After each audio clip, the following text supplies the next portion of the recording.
Hello, welcome to the reading of A Court of Thorns and Roses by Sarah J. Maas. Before I continue, a little disclaimer. English is not my first language, so for any mistakes or misspellings, I apologize. Let's begin. For Josh, because you would go under the mountain for me. I love you. Chapter 1. The forest had become a labyrinth of snow and ice. I'd been monitoring the parameters of the thicket for an hour, and my vantage point in the crook of a tree branch had turned useless. The gusting wind blew thick flurries to sweep away my tracks, but bearing along with them any signs of potential quarry. Hunger had brought me farther from home than I usually risked, but winter was a hard time. The animals had pulled in, going deeper into the woods that I could follow, leaving me to pick off stragglers, one by one, praying they'd last until spring. They hadn't. I wiped my numb fingers over my eyes, brushing away the flakes clinging to my lashes. Here there were no telltale trees, stripped of bark to mark the deer's passing. They hadn't yet moved on.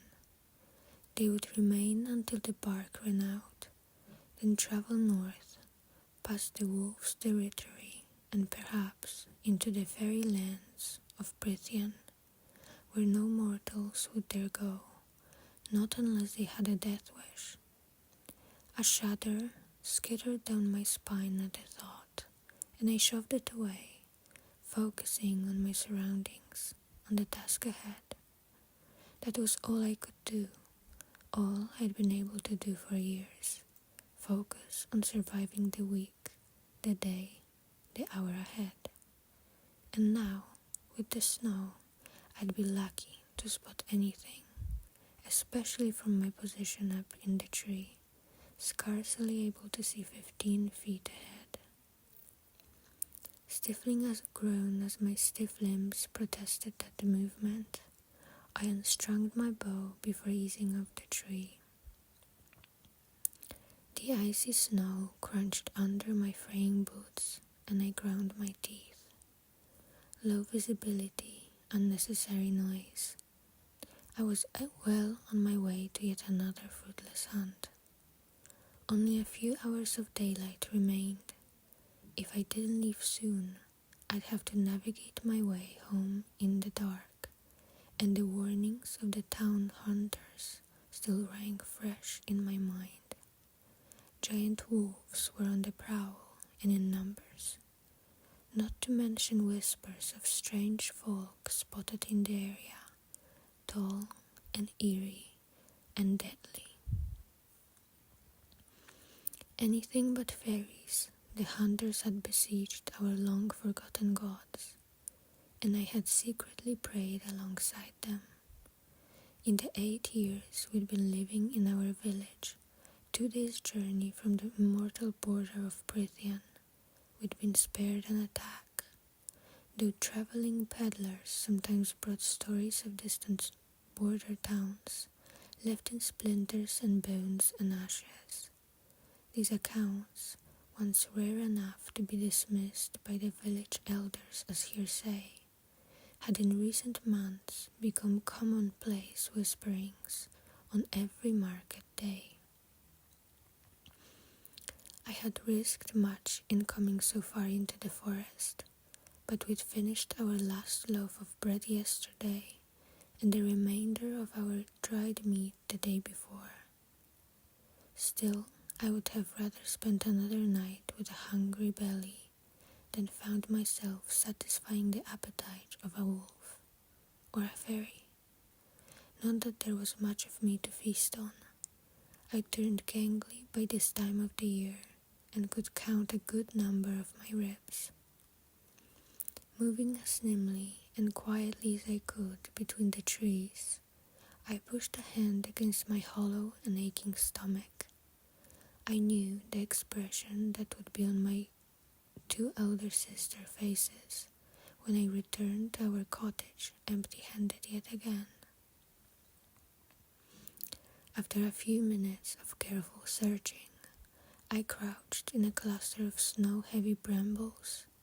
Through the thorns, I had a half-decent view of a clearing and a small brook flowing through it. A few holes in the ice suggested it was still frequently used. Hopefully something would come by. Hopefully. I sighed through my nose, digging the tip of my bow into the ground, and leaned my forehead against the crude curve of wood. We wouldn't last another week without food, and too many families had already started begging for me to hope for handouts from the wealthier townsfolk. I witnessed firsthand exactly how far their charity went.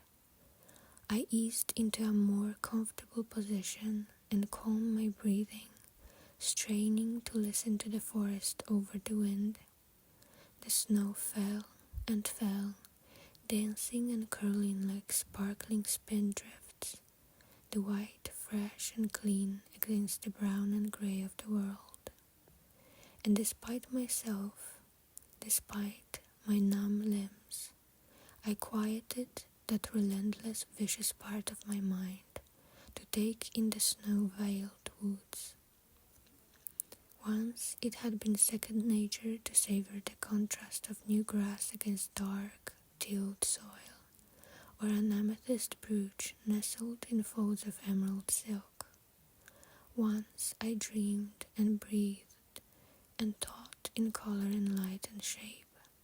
Sometimes I would even indulge in envisioning a day when my sisters were married and it was only me and father, with enough food to go around, enough money to buy some paint, and enough time to put those colors and shapes down on paper or canvas or the cottage walls.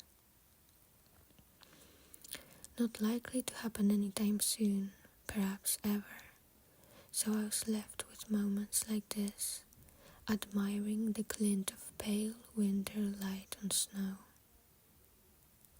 I couldn't remember the last time I'd done it, bothered to notice anything lovely or interesting.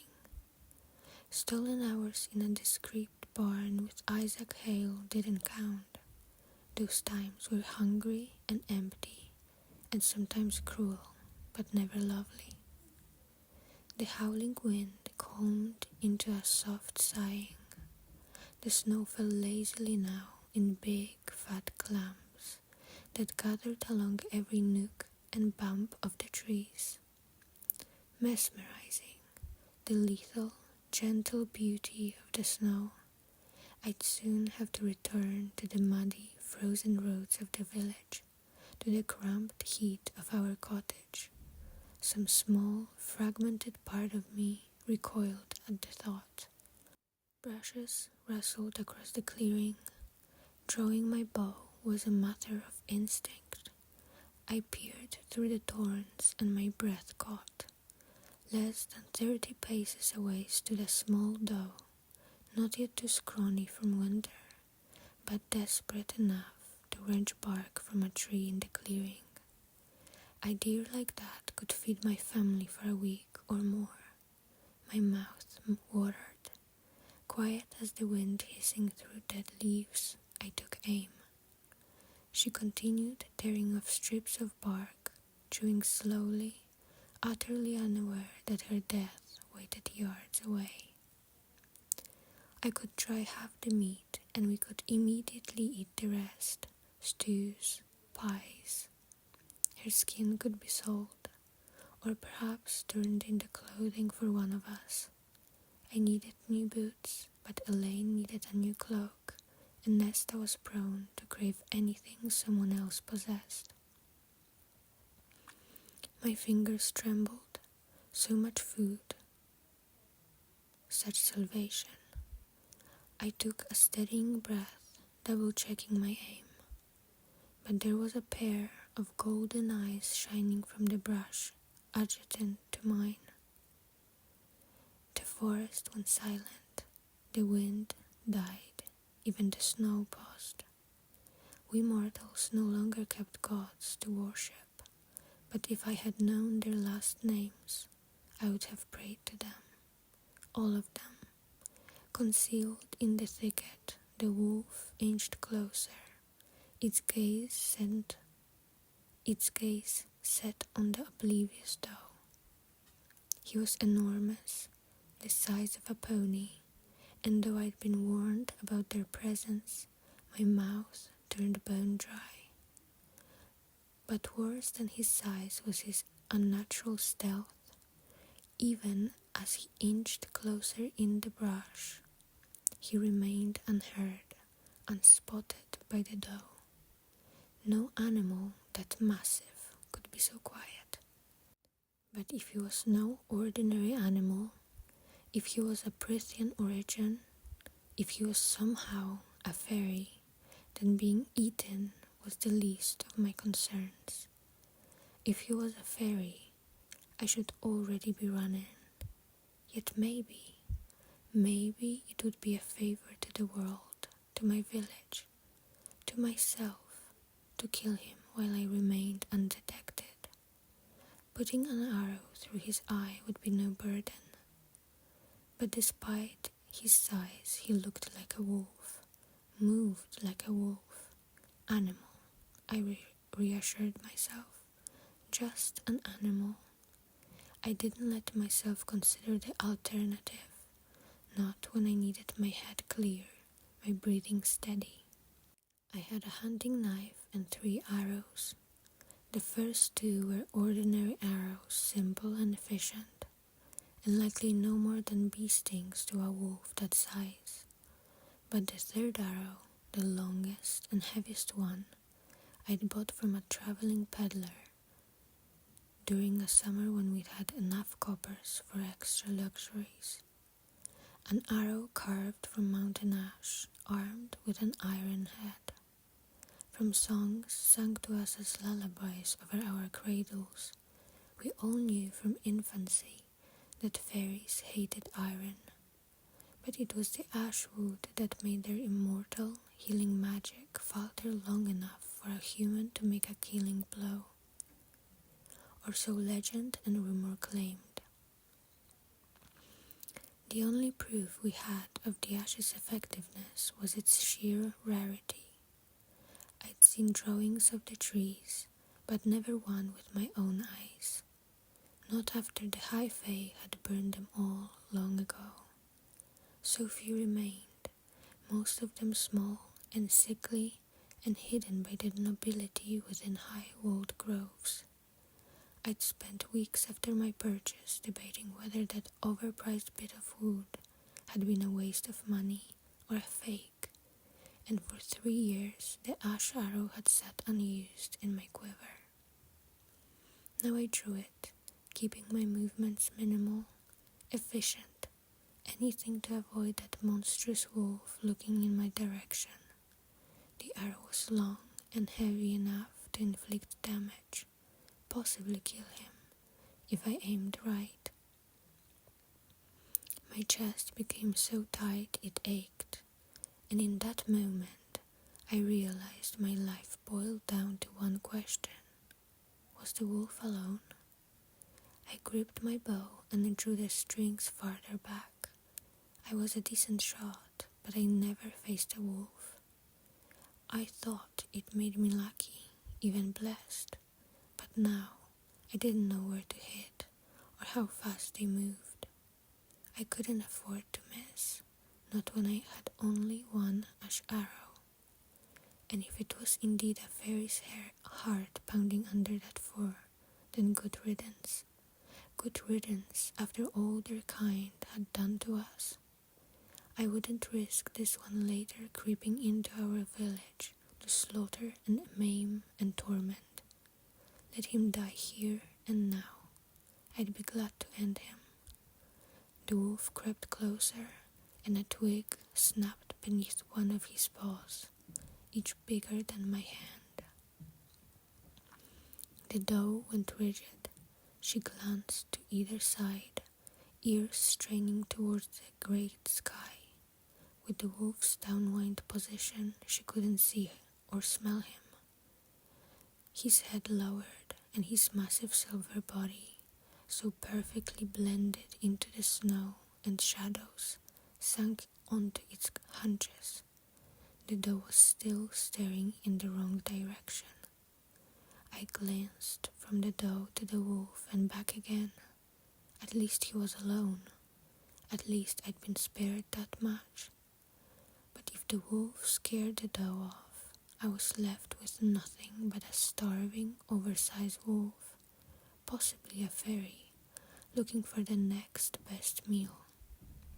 And if he killed her, destroying precious amounts of hide and fat.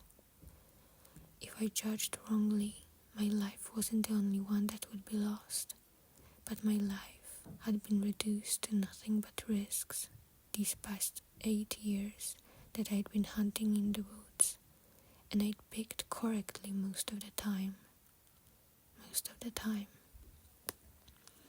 The wolf shot from the brush in a flush of grey and white and black, his yellow fangs gleaming. He was even more gargantuan in the open, a marvel of muscle and speed and brute strength. The doe didn't stand a chance. I fired the ash arrow before he destroyed much else of her. The arrow found its mark in his side, and I could have sworn the ground itself shuddered. He barked in pain, releasing the doe's neck as his blood sprayed on the snow, so ruby bright. He whirled toward me, those yellow eyes wide, hackles raised. His low growl reverberated in the empty pit of my stomach as I surged to my feet, snow churning around me, another arrow drawn. But the wolf merely looked at me, his maw stained with blood, my ash arrow protruding so vulgarly from his side. The snow began falling again. He looked, and with a sort of awareness and surprise that made me fire the second arrow, just in case that intelligence was of the mortal, wicked sort. He didn't try to dodge the arrow as it went clean through his wide yellow eye. He collapsed to the ground. Color and darkness whirled, at dying in my vision, mixing with the snow. His legs were twitching as a low whine sliced through the wind. Impossible. He should be dead, not dying. The arrow was through his eye, almost, the goose fletching. But wolf or fairy, it didn't matter. Not with that ash arrow buried in his side. He'd be dead soon enough. Still, my hands shook as I brushed off snow and edged closer, still keeping a good distance.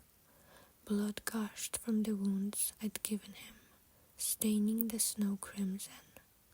He pawed at the ground, his breathing already slowing.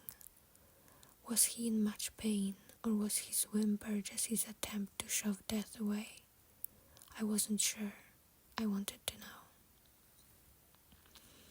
The snow swirled around us. I stared at him until that coat of charcoal and obsidian and ivory ceased rising and falling. Wolf. Definitely just a wolf, despite his size. The tightness in my chest eased, and I loosed a sigh, my breath clouding in front of me. At least the ash arrow had proved itself to be lethal, regardless of who or what it took down. A rapid examination of the doe told me I could carry only one animal, and even that would be a struggle. But it was a shame to leave the wolf, though it wasted precious minutes during which any predator could smell the fresh blood. I skinned him and cleaned my arrows as best I could. If anything, it warmed my hands. I wrapped the bloody side of his pelt around the doe's death wound, before I hoisted her across my shoulders. It was several miles back to our cottage, and I didn't need a trail of blood leading every animal with fangs and claws straight to me. Grunting against the weight, I grasped the legs of the deer and spared a final glance at the steaming carcass of the wolf. His remaining golden eye now stared at the snow-heavy sky, and for a moment I wished I had it in me to feel remorse for the dead thing. But this was the forest, and it was winter. This was the first chapter of the book, and I hope you enjoyed, and I hope you will stay with me to find out what happens next. Stay safe.